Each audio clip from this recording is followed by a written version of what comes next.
Assalamualaikum warahmatullahi wabarakatuh. Jumpa lagi di Curahan Kata. Pada kesempatan ini saya ingin membagikan tentang metode berpikir kreatif. Kemarin kita sudah membagikan berpikir kreatif, sekarang metodenya. Selamat menonton, semoga bermanfaat.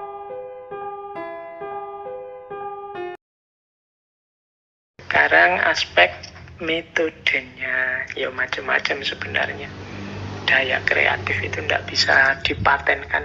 Ini loh yang bisa disebut kreatif, itu namanya saja kreatif, polanya macam-macam. Tapi ada pattern-pattern, pola-pola umum. Metode berpikir kreatif itu jenisnya bisa evolution. Evolution itu evolusi. Evolusi itu mudahnya kadang-kadang pakai bahasa ilmiah itu perubahan gradual, continuity and change. Misalnya gagasan ilmuwan siapa kita terima, tapi kemudian kita lanjutkan. Nanti gagasan kita diterima orang, tapi dia melanjutkan versinya. Atau orang lain punya versi kebenarannya sendiri meskipun pijakannya gagasan kita, terus begitu. Itu namanya evolution. Ada perkembangan.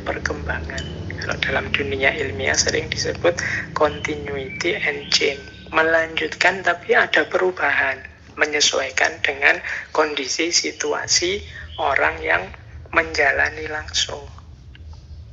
Jadi itu namanya evolution. Perubahan-perubahan ide karena ada perubahan dinamika dalam ruang dan waktu. Misalnya saya setuju Pak gagasan sosialisme yang ini, tapi kalau untuk konteks Indonesia dia harus disesuaikan. Tidak cocok kalau langsung letterlek diterjemahkan di Indonesia. Yang penting kan nilai-nilai sosialnya masuk dan seterusnya. Itu namanya evolusi. Jadi ada perubahan-perubahan yang semakin lama semakin menyempurna sesuai dengan ruang dan waktunya. Jadi orang yang kaku tidak mungkin mau dengan model evolusi ini. Mungkin orang maunya pokoknya ini benar ya benar. Itu berarti tidak ada unsur kreatifnya. Yang kedua, sintesis. Kalau sintesis ini ya teman-teman mungkin sudah bisa menangkap maksudnya. Dari beberapa gagasan dikumpulkan sehingga lahir sesuatu yang baru. Biasanya orang menyebutnya sintesis itu gabungan dari tesis, antitesis, nanti lahirnya sintesis, yaitu kalau filsafat.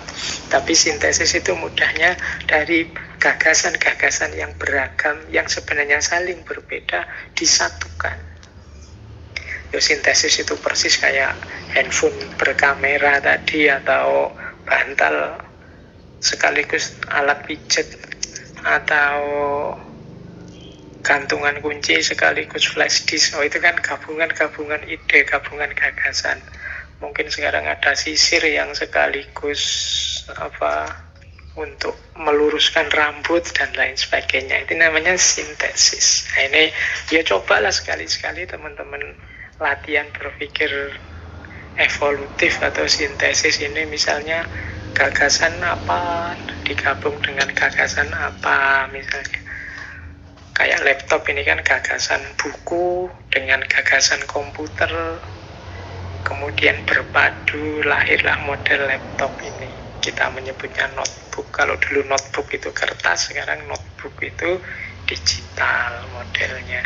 Nah, itu namanya sintesis. Boleh teman-teman latihan kreatif untuk melihat apa, mungkin gabungan antara sandal dengan apa, ya sandal dengan sepatu jadi sepatu sandal, nanti sepatu sandal digabung dengan kaos kaki, nanti sepatu sandal yang sekaligus ada kaos kakinya kalau ditarik. Itu kan gagasan-gagasan evolutif, sintesis. Itu juga jenis berpikir kreatif. Nah, kemudian ada pula model revolution.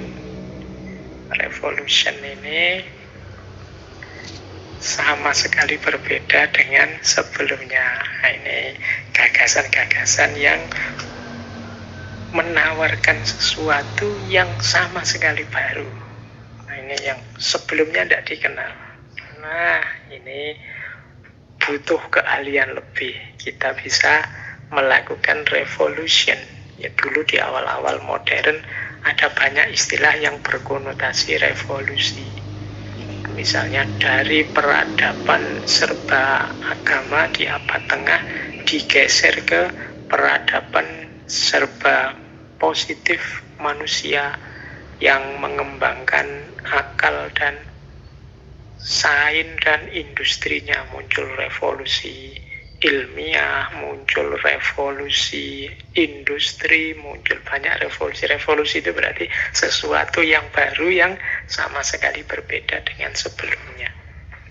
Kalau pakai solusi-solusi lama ternyata masalahnya banyak, ya sudahlah, buang saja solusi lama, kita bikin yang baru. Nah, itu juga butuh pemikiran kreatif, jenisnya revolusi. Ada pula yang model reapplication. Reapplication itu reapplication itu menggunakan ulang. Maksudnya apa? Memperlakukan sesuatu dengan sudut pandang yang sama sekali baru, tidak seperti sebelumnya. Jadi mungkin dulu sesuatu itu dianggap tabu, tidak boleh, atau bermasalah secara sosial di masyarakat, sehingga harus dibuang. Tapi sekarang diambil lagi, dipakai, tapi dengan sudut pandang yang baru, dengan pemahaman yang berbeda. Nah, kalau dipahami seperti ini, mungkin orang tidak protes lagi. Misalnya reapplication itu, dulu orang memahami sepeda itu ya alat transportasi yang mengantarkan kita dari satu tempat ke tempat yang lain. Tapi sekarang sepeda itu banyak yang memperlakukannya tidak hanya sebagai alat transportasi, tapi sarana kesehatan, alat olahraga. Bahkan ada namanya sepeda statis. Kita sepedaan sampai capek tapi tidak pindah kemana-mana, tetap di rumah saja. Bentuknya ya persis sepeda. Itu namanya reapplication. Barangnya sama, tapi sudut pandangnya, cara kita memperlakukannya sama sekali baru. Misalnya apalagi 21 atau apa loh, sinema, bioskop. Mungkin dulu orang menyikapi bioskop, sinema itu ya ingin ngerti ceritanya. Tapi sekarang kan kalau sekedar ingin ngerti ceritanya kan ya bisa dari laptop, bisa online, bisa macam-macam. Maka orang mungkin ke sinema, ke 21, ke bioskop-bioskop itu punya sudut pandang yang berbeda. Mungkin menikmati 3 dimensinya, atau berdua mojok sama pacarnya, bisa macam-macam. Itu contoh reapplication. Jadi sesuatunya lama tapi diperlakukan baru dengan perspektif kekinian hari ini. Yang kelima, model-model kreatif itu yaitu changing direction. Changing direction ini adalah, kalau diterjemahkan letter, dia mengubah arahnya. Maksudnya changing direction itu adalah menggunakan satu ide atau satu gagasan yang semula tidak untuk itu, tapi sekarang kita pakai untuk itu. Ya wis, mudahnya gini lah. Kalau teman-teman ini contoh gampang-gampangan ya, kadang-kadang teman-teman misalnya ikut acara apa lah, jagung manten, atau acara yang satu gedung yang panas sekali, sumuk sekali, kita merasa kepanasan di situ. Biasanya kan terus ada suguhan aqua itu, karena saking panasnya terus kardusnya aqua itu kita sobek, kertasnya kita pakai untuk kipas-kipas. Loh, wong kardus itu kan tujuannya untuk bungkusnya aqua.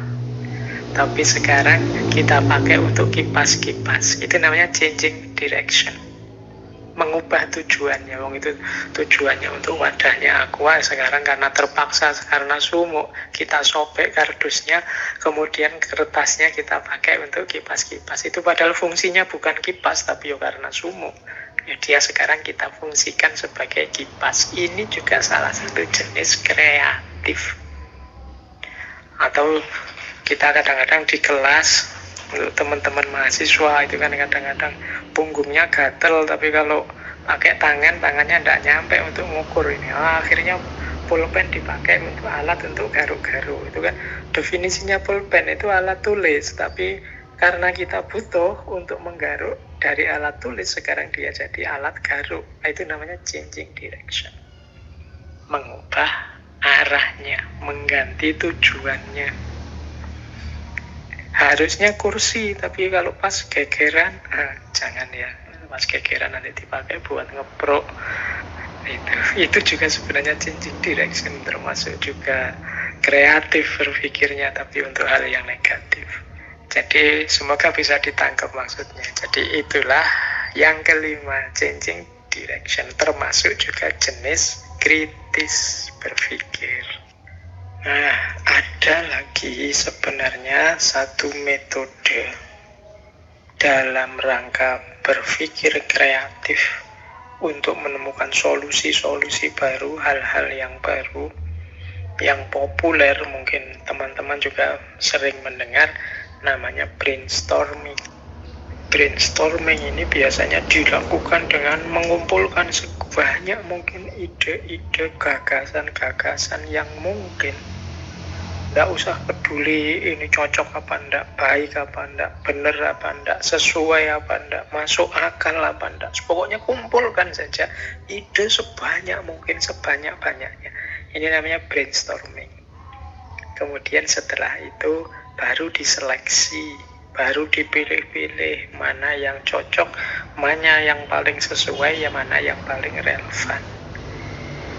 Yo, rumusnya brainstorming ini ada quotes bagus yang saya bawa. The best way to have good ideas is to have lot of ideas and then throw away the bad ones. Cara terbaik untuk mendapatkan gagasan-gagasan yang bagus adalah dengan cara mengumpulkan sebanyak mungkin gagasan atau ide, kemudian membuang yang jelek-jelek. Nah, metode semacam ini namanya brainstorm.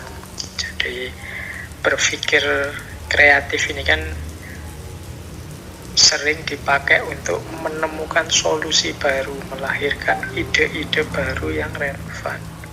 Nah, cara yang populer antara lain brainstorming ini. Biasanya teman-teman di organisasi, lembaga-lembaga, kelompok-kelompok tertentu itu kan sering menggunakan model brainstorming ini untuk menemukan ide-ide gagasan yang baru. Biasanya dilakukan dengan cara semua orang disuruh menyampaikan ide-ide atau gagasannya. Apapun itu silahkan disampaikan, baik atau buruk sampaikan saja, tidak usah mikir ini cocok apa enggak, sesuai apa enggak, kumpulkan saja semuanya. Kalau sudah terkumpul baru dipilih sesuai dengan standar-standar yang kita inginkan, sampai ketemu, oh dari sekian banyak ini yang paling cocok, yang paling relevan ini. Nah, itu yang diambil, sisanya ya disisihkan. Ketemulah sesuatu yang baru, genuine, untuk mengatasi masalah, menjawab problem. Nah, itu namanya brainstorming. Terima kasih sudah menonton. Semoga bermanfaat. Terima kasih atas dukungan Anda semua.